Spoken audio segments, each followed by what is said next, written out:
Hello and welcome. Good morning, good afternoon, and good evening to all. Thank you for joining us on this third in the series of webinars between AXP Academy and Value Glide. My name is Nader Talai, and I'm going to be just kicking us off, and then my colleague Ovidio is going to take over and deliver the webinar. Looking forward to it, Nader. Thank you, Ovidio. Perfect.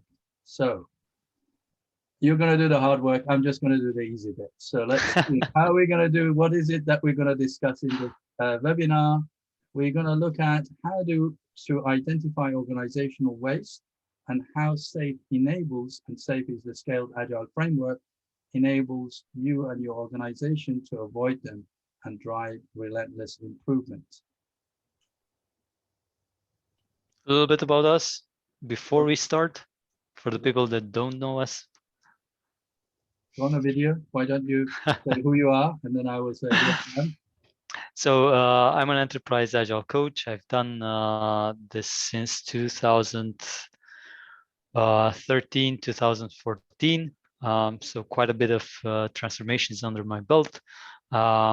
Recently founded the AXP Academy, and we're having a blast working with organizations and helping them become agile. Thank you, Ovidio. Okay, I'm Nader Talai. I'm business agility consultant, coach, and trainer. I've been helping organizations with their agile transformation as well for a while. And most recently, it's all been using Scaled Agile Framework. Although all the other knowledge that we have comes into it, but that's what we've been doing. Okay, so what are we doing in this webinar? So we already done our first webinar back in 27th of April was about project overruns, why do they happen, and how SAFe enables us to stop those from happening. Second webinar was on 25th of May. We talked about making work visible, so making work visible, showing how SAFe, the Kanban systems in SAFe, help us make the invisible work visible. How do we manage the flow of work from strategy to execution? That was 25th of May. And today, 24th of June, we're going to look at how identifying organizational waste. You've probably seen there's a pattern. It looks like around monthly webinars. Thank you. So we now going to go and look a little bit more detail into what does it mean to identify organizational waste. So before we go to that, let's just have a quick look at the agenda, what we're going to cover, what's the impact of the system. So the system of work basically determines what we achieve. So we're going to have a quick look and see what that means on one slide, if you like. And what we're going to say, okay, how then can we design a better system using the SAFe value stream and agile release train identification workshop to allow us to achieve better results. Then we're going to say, okay, how do we measure the performance? How do we manage the flow? And of course, time for lots of questions and answers. So what is the system? And this is the next slide, please. And then I will hand over to the video after this one. So this is very simplified view of what the system is. A request comes in to the system, and the fulfilled request, if you like, exits the system. The performance that we observe from the system is a function of how the system is designed and managed. This is a quote from John Seddon, Professor John Seddon from Vanguard, and he's also, if you like, similar to what Deming also mentions to us. So what we're going to look at the rest of this webinar, if you like, what is performance, what is the design, and how it's managed. So what do they mean? What does it mean, the design of the system? So the performance of the results that we observe is direct function of how the system is designed and managed. And we're going to go and look at those things, and the video is going to take us through those. Thank you. I hand over to you, video. Thank you, Nader. So, as Nader said, when we look at the system and the overall performance, one thing that we can see is that actually the functional structures in the organization actually define how our systems work. And basically, when we look at departments, when we look at teams that need to collaborate with other teams, people that have the let's say the the concept of this is the fence of my roles and responsibilities, and I did my job and everything was well. We can actually observe a lot of these things, that we have a lot of handoffs, we have a lot of rework that needs to be done. We also can see that um, we depend on a lot of things, and on a lot of teams, on a lot of people that need to be doing a lot of stuff for us in order to deliver, especially in large organizations. And then what we also see, we see that we're working on a lot of stuff. Everybody's running, everybody's doing a lot of things, but not necessarily every time a lot of things get accomplished. So this is something that's hurting our performance, and it's hurting our system, right? It depends on what companies look into optimizing. A lot of companies, and this is one of the things that I've encountered throughout the transformations that we've done, is the fact that companies optimize um, for uh, time, for filling in the time of the people. So instead of optimizing for output, optimizing for getting things done. Now this leads to poor service delivery, especially people and customers often ask, okay, how can I do this? How can I do that? There's also a lot of mismatch between what customers asked for and what we actually delivered. So what we can see is also that poor customer service is a pattern in large organizations a lot of the times. Now, why does this actually happen?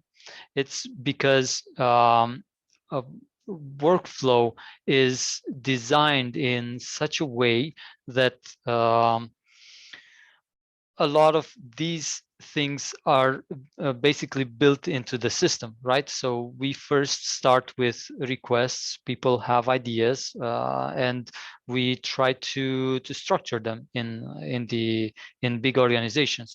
We don't want everything to flow freely, so we want to make sure that we understand everything that needs to be done, and we make sure that we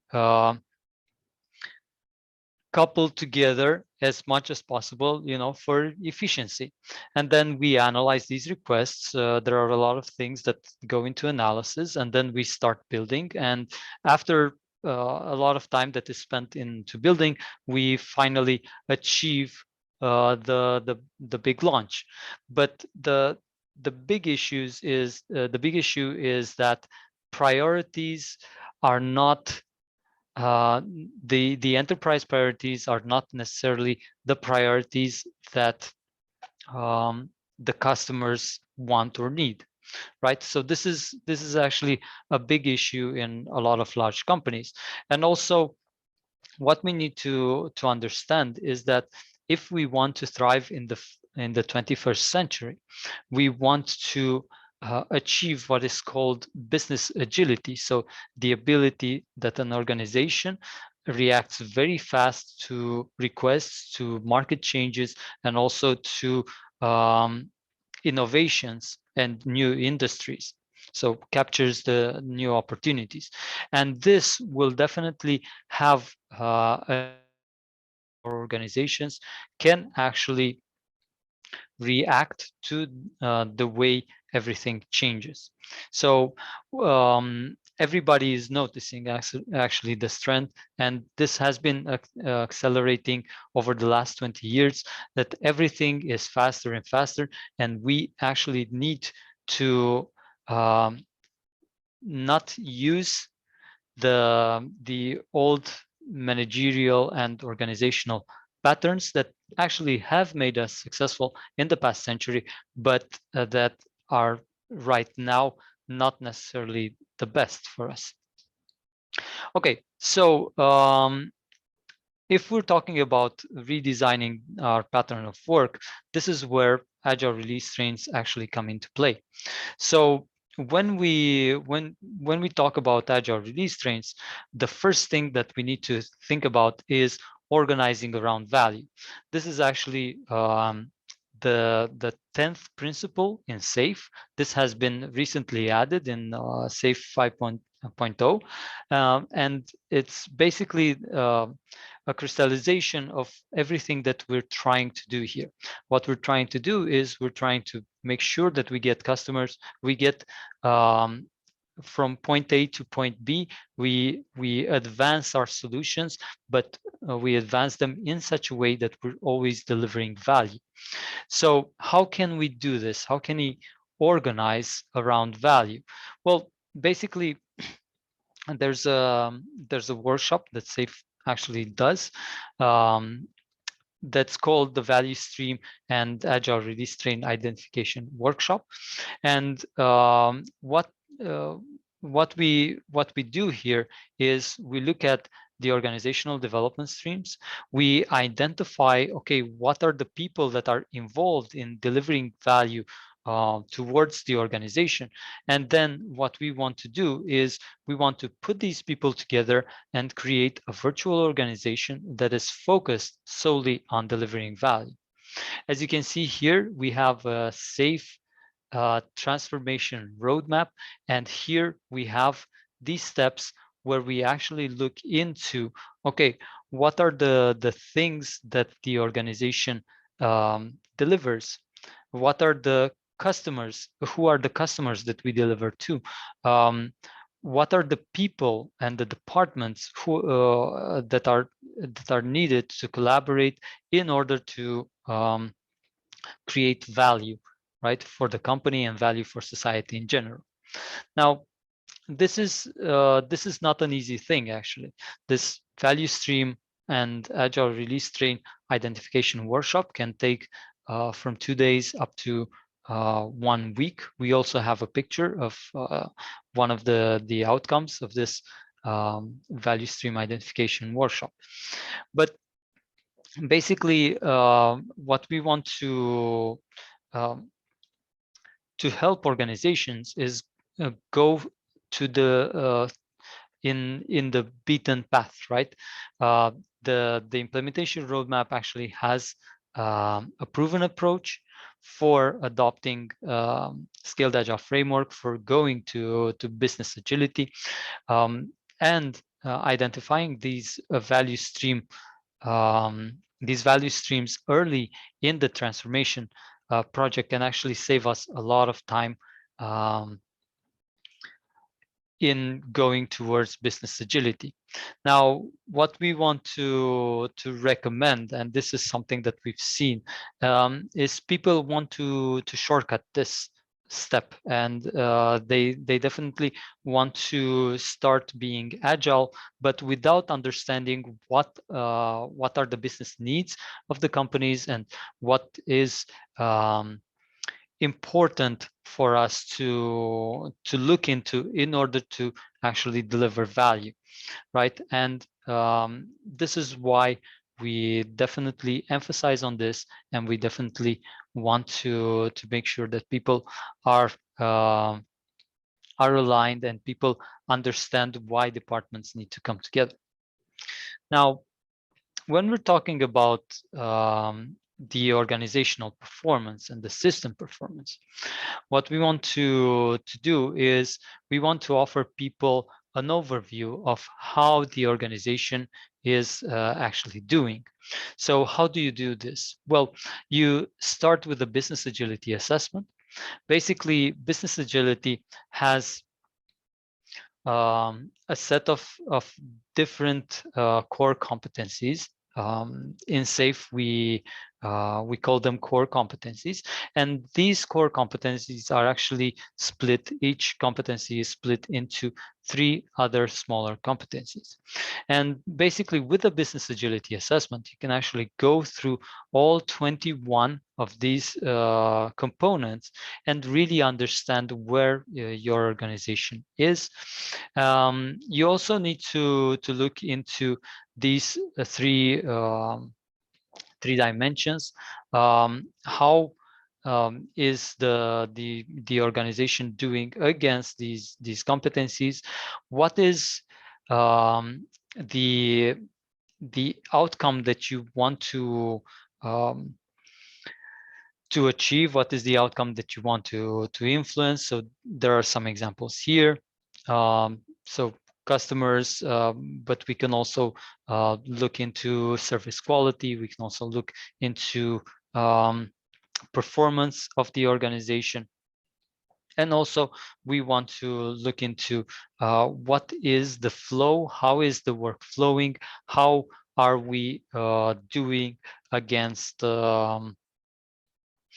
finishing things, right? We don't want to start things, we also want to finish them. Now, the big question is, okay, what are we trying to solve?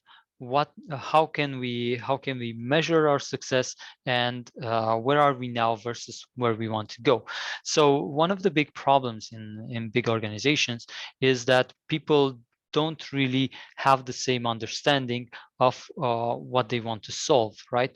So different departments have different objectives, they have different KPIs, and when we try to put everybody together, it's actually um, uh, tough to say the least, but sometimes it's almost close to impossible. Now, getting these people together in this type of value stream and identification workshop is actually very close to a miracle. Basically, people come together, they debate, they try to put their vision on the board. They try to make sure that that everything is actually well in there, and basically after we finish this workshop, we have a clear vision of what happens within the company. Now, of course, after you do such a workshop, we definitely recommend that you also run an assessment, right? A business agility assessment. This always helps, especially if you do it once every 3 months. It's always best to have a clear structure and a clear direction of where you want to go if you want to go to business agility.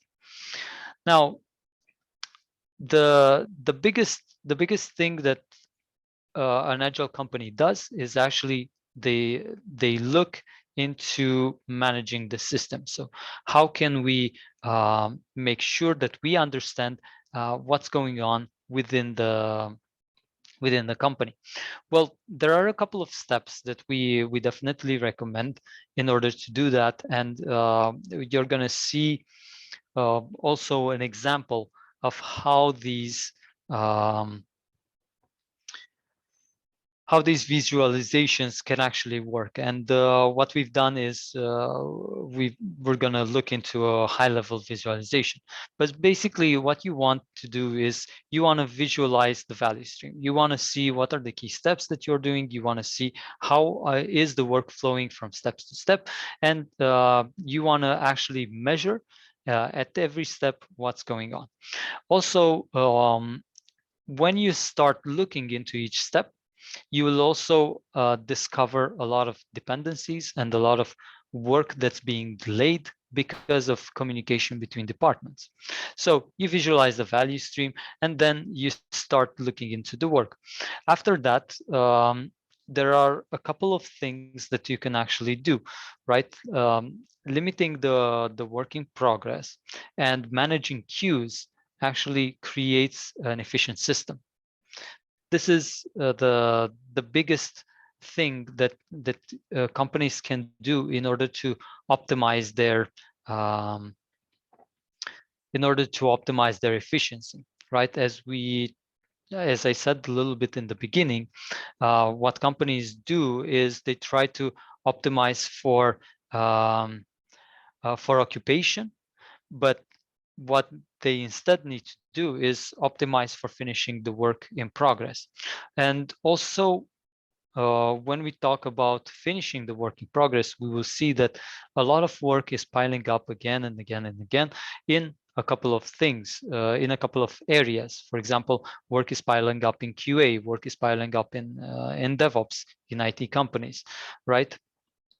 So this focus on finishing is actually the primary measure of progress and efficiency in companies that want to get stuff done.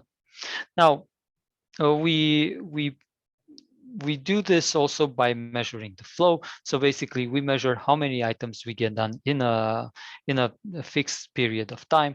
How much time do we allocate per item, and things like that. So in SAFe, we have Kanban systems that actually help us do that.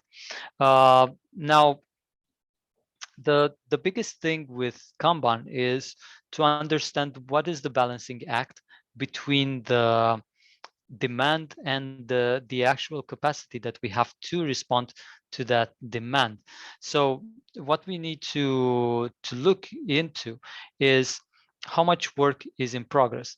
How can we improve the bottlenecks that are showing up at system level? So we in normal organizational patterns in agile, um, we usually look at the team. So if you have Scrum or if you have team level Kanban, you look at the team and you try to optimize everything that happens in the team. But what actually slows us down is the interaction between different teams. It's the interaction between our team and a team that's in another department. So basically, what we want to do is we want to have a higher level view of this. Now, Kanban is actually applicable at all levels. You can look at it from the strategical point of view. You can also look at it from a program and execution point of view, and you can also look at it uh, from a team perspective. Now, the biggest thing is that you can see that you can clearly start seeing the sources of delay, and you can also look into how can we improve the flow.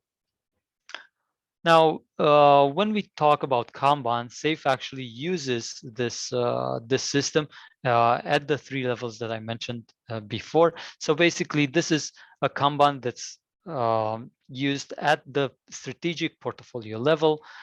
Then you go a little bit down into the Kanban that's uh, at the team of teams level. This is the program in SAFe, and then you actually deep dive into each team and their backlogs. So basically, you can use Kanban in order to understand what is the picture of the organization, and also drill down to identify exactly what's going wrong, and what are the sources of delay. Now, this was the example that I was giving you. When you look at the portfolio, you actually see a couple of things. So the company has a lot of great ideas, right? And these ideas are more or less rough ideas, or they've already been understood, and we actually get very excited about them, and we want to start investing real money and real development time, right? So the portfolio will have a couple of um,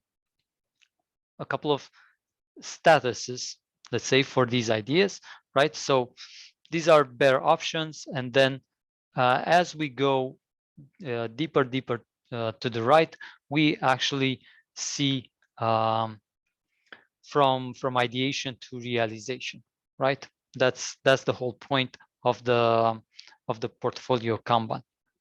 Now, what we need to decide is, should we invest in an opportunity. And when we decide this, we actually put it in a sort of a backlog for the teams to actually get it.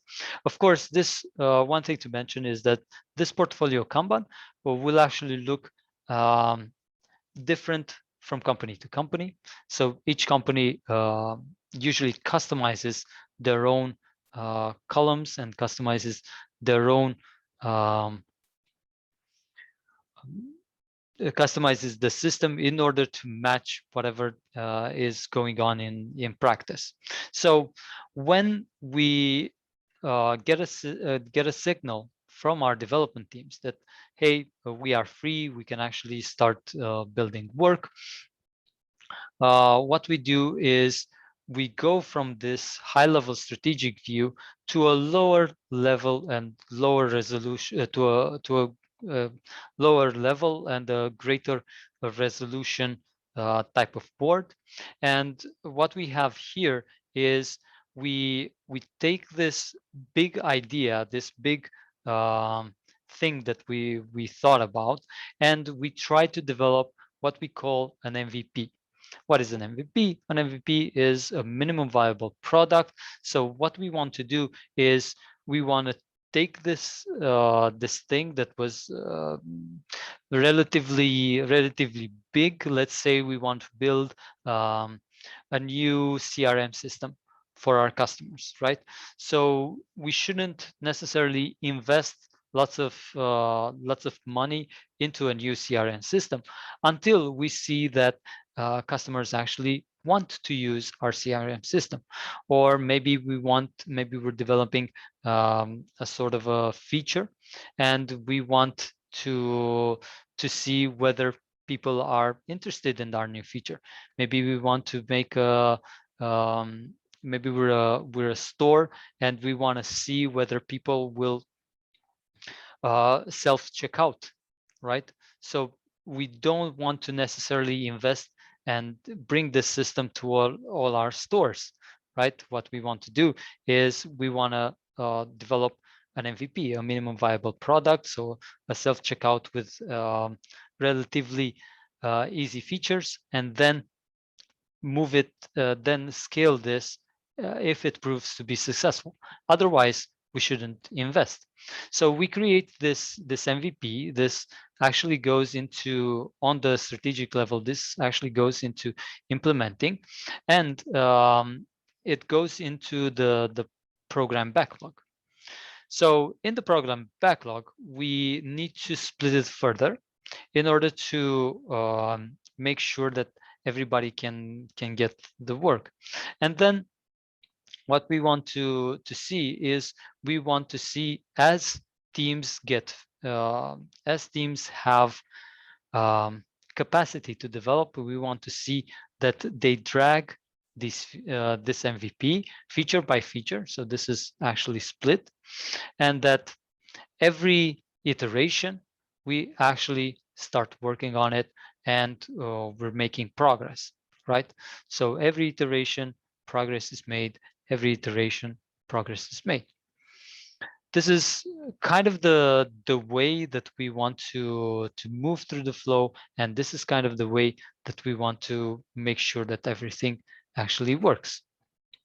So at the end, when we have enough value, we what we want to do is we want to move into a validate state.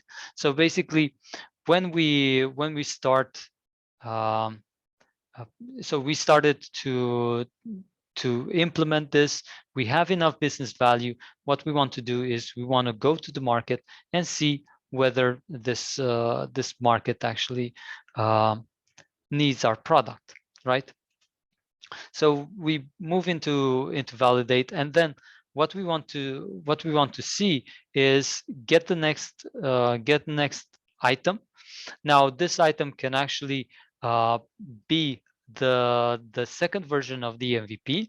So here from validate we can choose to do two things. We can actually choose to persevere. So what does this mean? This actually means that we need to build the second version of the MVP. So build more features, build more stuff, or we can actually discard this idea. Otherwise, we can just take things from the backlog and just get them through the pipeline again. Now, this is the key thing. Is the key thing between the key thing for this is the balancing act of available capacity and limiting work in progress. So what we want to do is to make sure that our system bottlenecks are actually handled. So it's not it's actually not that complicated. What is actually complicated is helping people understand this way of working and helping people change the mindset from a system where the demand is pushed to a system where demand is actually taken in. Now,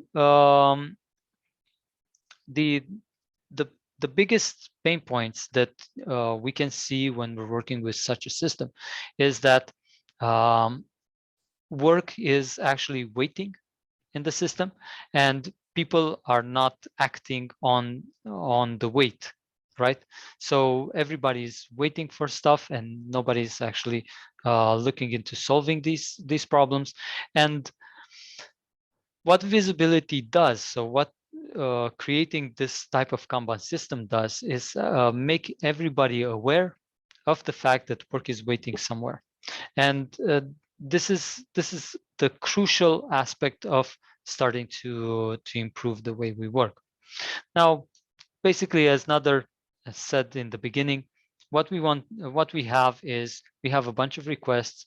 We have a system that processes these requests, and we have the requests that are fulfilled by the system.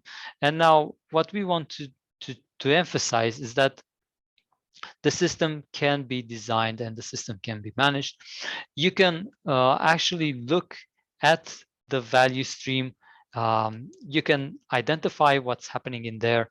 You can identify what you want to achieve, and you can definitely manage the system using Kanban. Now, this is an example of a flow that's been done in practice.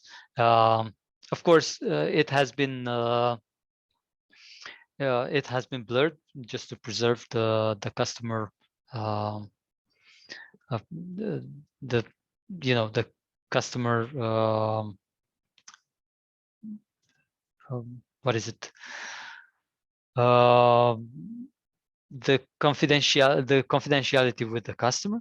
But as you can see, the system gets pretty complicated. So there are, in order to actually meet production, a work item needs to travel around 20 steps in order to do this. And also, on top of these 20 steps, there are different decision points where you can actually get out of the system and go back, rework, etc. So there are a lot of in big companies, at least, there are a lot of things that we need to do in order to deliver something, and this is why it's actually very complicated, and this is why it's very hard to do this. Now, this is another example. This is an example of a value stream and art identification workshop. So basically, what we did here was we looked at everything that needs to be developed and what are the decision points where people interact. So these lines are actually dependencies between people and between teams, between different teams. And this is how complicated things can actually get while trying to deliver. I think that was it. Do you guys have any questions? If you have any questions, please write them in the either in the chat or in the Q&A.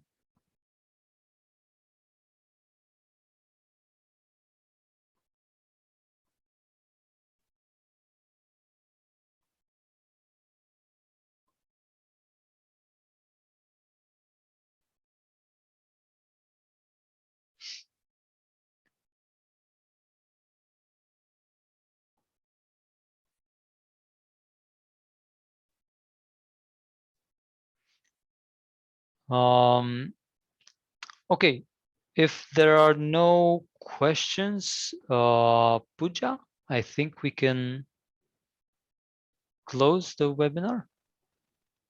Yes, Ovidio. There's no questions. We can. Okay.